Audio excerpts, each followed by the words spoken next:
Call me the fucking cops.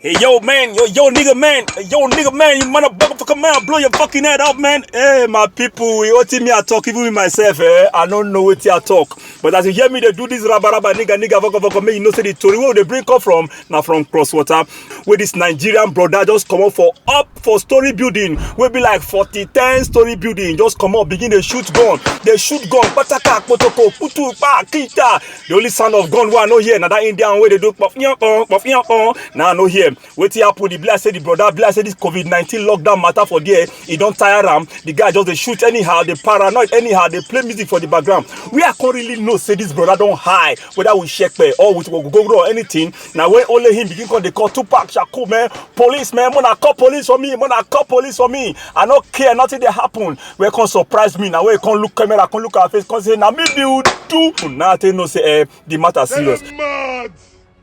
Now me build do. They're crazy. They're mad. My people are beg. Make una use this medium for this lockdown time. Make una dey check una loved ones. Make una dey call ourselves because depression too. Now another sickness where if they affect person. This na Pidgin News Network. Now man on the street be this. Tell you sleep on the couch. Fuck Biggie. Fuck Bad Boy. Fuck it. Fuck it. I'm about to set the record straight. I ain't a mob, nigga.